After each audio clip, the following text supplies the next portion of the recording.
Hi, how are you? I hope you all good and enjoying your life with your family, friends, and colleagues. Today we are discussing about the last video of NEBOSH IGC series. So please look in my previous videos, which is all about NEBOSH IGC. So this is well detailed, well in depth. So today we are discussing about NEBOSH IGC result process. So I add my link in my video description. So if you've not seen previous video, so you can see the previous video.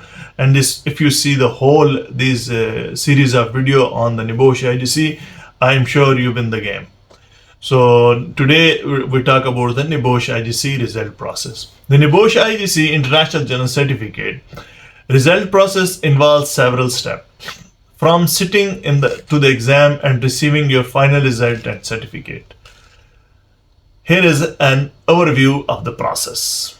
Completing the exam. Written exam. After the sitting for the IGC 1 and IGC 2 exam, you submit your answer sheet for marking. So for the practical assessment, you will submit your complete risk assessment and report your course provider. So then marking process, external marking, your exam papers and practical assessment are marked by external NEBOSH examiners to ensure consistency and fairness. And then moderation, NEBOSH also moderates the marking process to maintain high standard and ensure accuracy. The timeline result are typically released in 10 to 12 weeks after the exam date. The exact timeline can vary depending on the factors like the number of candidates and examiner workload. Result notification. You will receive your result through the following method.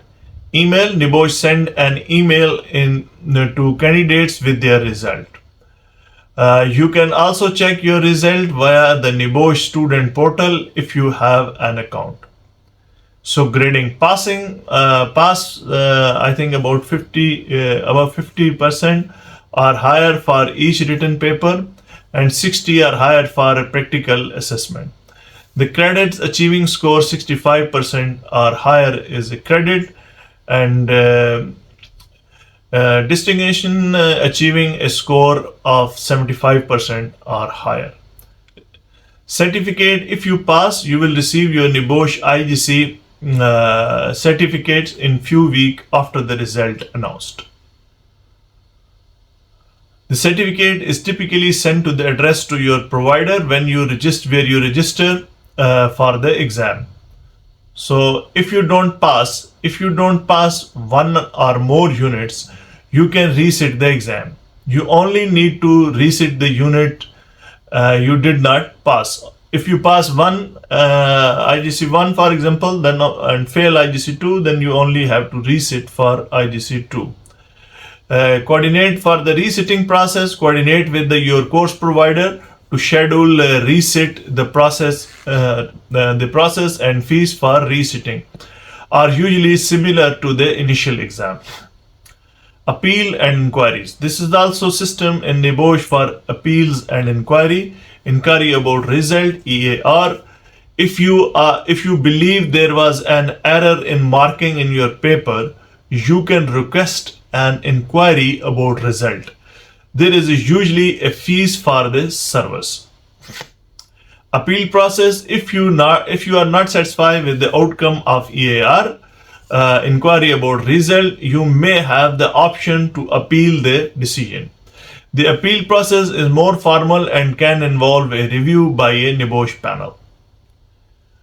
So moving forward, further qualification. After passing NEBOSH IGC, many candidates choose to pursue a higher qualification like the NEBOSH diploma or specialization NEBOSH certificate.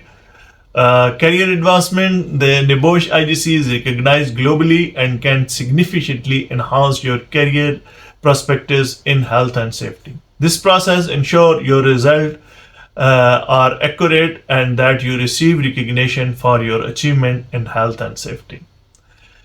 Thank you very much for continuing with me this series. If you not yet check the previous videos, I strongly suggest look into that videos. This will help you. And if you look fully this series and implement everything which we discussed, so I'm sure you can achieve the target and you win the game. Thank you very much, and stay safe with your families, friends, and colleagues.